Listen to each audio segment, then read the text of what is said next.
कभी आपके साथ ऐसा हुआ है कि एक बहुत ही छोटी सी बात, जैसे रिमोट कहाँ है या डिनर में क्या खाना है, अचानक से एक फुल ब्लोन झगड़े में बदल गई। बात शुरू हुई थी टीवी चैनल से और खत्म हुई तुम्हें तो मेरी कोई परवाह ही नहीं है पर। होता है, हम सबके साथ होता है और हम सोचते रह जाते हैं कि इतनी सी बात इतनी बड़ी कैसे बन गई। इसका जवाब अक्सर एक 3 अक्षर के शब्द में छुपा होता है, EGO, ईगो। प्यार और ईगो ये दोनों हर रिलेशनशिप का एक हिस्सा है। जब तक बैलेंस रहता है गाड़ी आराम से चलती है, लेकिन जिस पल ईगो ड्राइवर सीट पर आ जाता है तभी छोटी छोटी बातें भी बड़े बड़े एक्सीडेंट्स करवा देती हैं। तो ये ईगो है क्या चीज? सिंपल शब्दों में ये अपनी सेल्फ इंपॉर्टेंस की फीलिंग है, अपनी सेल्फ वर्थ का एहसास, और ये जरूरी भी है। लेकिन प्यार एक सेल्फलेस इमोशन है। वो कहता है कि दूसरे की खुशी और वेलबींग आपसे पहले आती है। जब इन दोनों के बीच का बैलेंस बिगड़ता है तभी प्रॉब्लम्स शुरू होती हैं। तो चलिए देखते हैं कि ईगो कैसे एक मामूली सी बहस को एक बड़े झगड़े में बदल देता है। इसके 3 मेन तरीके हैं। नंबर 1, हमेशा सही होने की जरूरत, the need to be right. Ego को हारने से नफरत है। वो ये एक्सेप्ट ही नहीं करने देता कि शायद हम गलत हो सकते हैं। तो छोटा सा डिसएग्रीमेंट भी एक बैटल बन जाता है। टॉपिक इंपॉर्टेंट नहीं होता, जीतना इंपॉर्टेंट हो जाता है। और इस जीतने की चाह में हम अपने पार्टनर को नीचा दिखा देते हैं, उनकी बात काट देते हैं और रिश्ता हार जाते हैं। नंबर 2, माफी मांगने से इनकार। ईगो के लिए सॉरी बोलना, अपनी गलती मान लेना बहुत मुश्किल है। ईगो इसको कमजोरी की निशानी मानता है, जबकि सच यह है कि गलती मानकर माफी मांग लेना एक रिलेशनशिप की सबसे बड़ी ताकत है।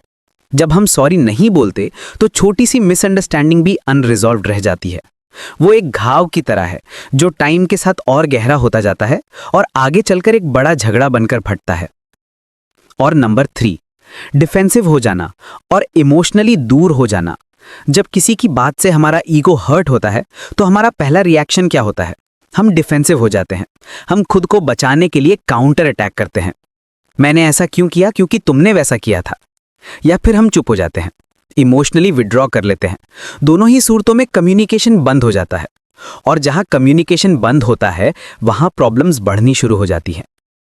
आपको शायद लगता होगा कि झगड़ा खत्म होने के बाद सब आहिस्ता आहिस्ता नॉर्मल हो जाता है, बट क्या ये अनरिजॉल्व्ड कॉन्फ्लिक्ट सच में गायब हो जाते हैं? नहीं, ये हमारे अंदर रहते हैं और इनका साइकोलॉजिकल इम्पैक्ट बहुत गहरा होता है। कांस्टेंट अनरिजॉल्व्ड कॉन्फ्लिक्ट से स्ट्रेस और एंजाइटी बढ़ती है। हम हर वक्त उसी झगड़े के बारे में सोचते रहते हैं, जिससे मेंटल एग्जॉशन होती है।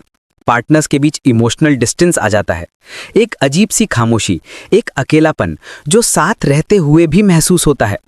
ट्रस्ट टूटने लगता है और धीरे धीरे ये चीजें हमारी सेल्फ एस्टीम पर भी असर करती हैं।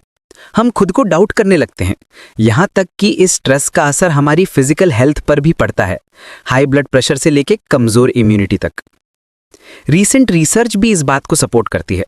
एक स्टडी में पाया गया कि ईगो इफेक्टिवनेस, यानी अपने ईगो को सही तरीके से मैनेज करने की काबिलियत, रिलेशनशिप सेटिस्फैक्शन में एक बहुत इंपॉर्टेंट रोल प्ले करती है।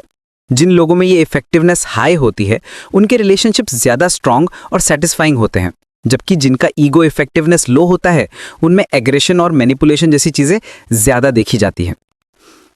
तो सवाल ये उठता है कि इस ईगो के गेम को जीते कैसे प्यार को ईगो से ऊपर रखें?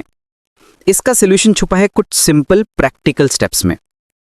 सबसे पहला और सबसे जरूरी स्टेप है सेल्फ अवेयरनेस, अपने आप को पहचानना। अगली बार जब आप किसी डिसएग्रीमेंट में हो तो 1 सेकंड के लिए रुककर सोचिए, क्या मैं इस बात को इसलिए आगे बढ़ा रहा हूं क्योंकि ये सच में इंपॉर्टेंट है, या इसलिए कि मेरा ईगो हर्ट हुआ है? क्या मैं इस प्रॉब्लम को सॉल्व करना चाहता हूं या सिर्फ ये आर्ग्यूमेंट जीतना चाहता हूं? ये छोटा सा पॉज आपको एक बड़ा झगड़ा करने से बचा सकता है। दूसरा स्टेप है एम्पैथी, खुद को अपने पार्टनर की जगह पर रखकर देखना। ये सोचना कि उन्हें कैसा महसूस हो रहा होगा। जब हम उनके पर्सपेक्टिव को समझने की कोशिश करते हैं तो हमारा गुस्सा ठंडा हो जाता है और हम प्रॉब्लम को एक टीम की तरह सॉल्व करने के बारे में सोचते हैं, ना कि ओपोनेंट्स की तरह। इसके लिए कम्युनिकेशन टेक्निक्स का इस्तेमाल करना बहुत हेल्पफुल होता है। जैसे तुम स्टेटमेंट्स की जगह मैं स्टेटमेंट्स का यूज करें।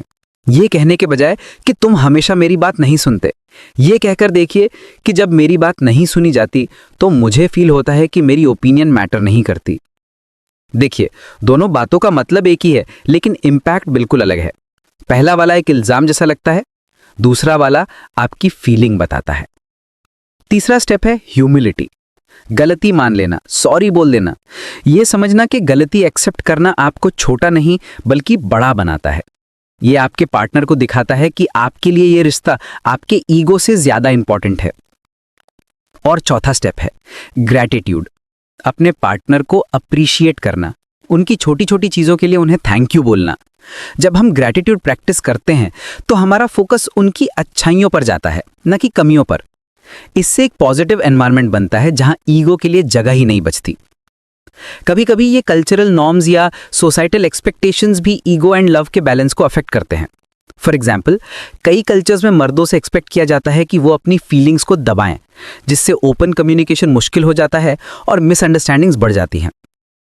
इंडिविजुअलिस्टिक कल्चर्स जैसे अमेरिका में पर्सनल अचीवमेंट पर फोकस होता है, जबकि कलेक्टिविस्ट कल्चर्स जैसे इंडिया में ग्रुप हार्मनी पर। यह समझना भी जरूरी है कि हमारा बैकग्राउंड हमारे बिहेवियर को कैसे शेप करता है। रियल लाइफ में भी ऐसे बहुत से एग्जाम्पल्स हैं जहां कपल्स ने इस बैलेंस को खूबसूरती से बनाया है। कई बार पार्टनर्स बिल्कुल ऑपोजिट पर्सनालिटीज के होते हैं, एक इंट्रोवर्ट दूसरा एक्सट्रोवर्ट, लेकिन वो इसलिए साथ रह पाते हैं क्योंकि वो एक दूसरे की इंडिविजुअलिटी की रिस्पेक्ट करते हैं। वो एक दूसरे को बदलने की कोशिश नहीं करते, बल्कि उनकी डिफरेंसेस को सेलिब्रेट करते हैं। अगर आपको लगता है कि आपके रिलेशनशिप में ईगो रिलेटेड इश्यूज बहुत ज्यादा हो रहे हैं और आप खुद से उन्हें हैंडल नहीं कर पा रहे हैं, तो प्रोफेशनल हेल्प लेने में कोई बुराई नहीं है। थेरेपी या काउंसलिंग आपको एक सेफ स्पेस देती है जहां आप अपने पैटर्न्स को समझ सकते हैं और बेहतर कम्युनिकेशन के तरीके सीख सकते हैं। आखिर में याद रखिएगा, मकसद ईगो को खत्म करना नहीं है। ईगो हमारी आइडेंटिटी का हिस्सा है। मकसद है ईगो और प्यार के बीच एक हेल्दी बैलेंस बनाना। मकसद ये नहीं है कि झगड़े ना हो, झगड़े हर हेल्दी रिलेशनशिप में होते हैं। मकसद है बेहतर तरीके से झगड़ना, रिस्पेक्ट के साथ, अंडरस्टैंडिंग के साथ। हर छोटे डिसएग्रीमेंट में आपके पास एक चॉइस होती है, ईगो को जीतने दे या प्यार को। और हर बार जब आप प्यार को चुनते हैं, आप अपने रिश्ते को थोड़ा और मजबूत बनाते हैं।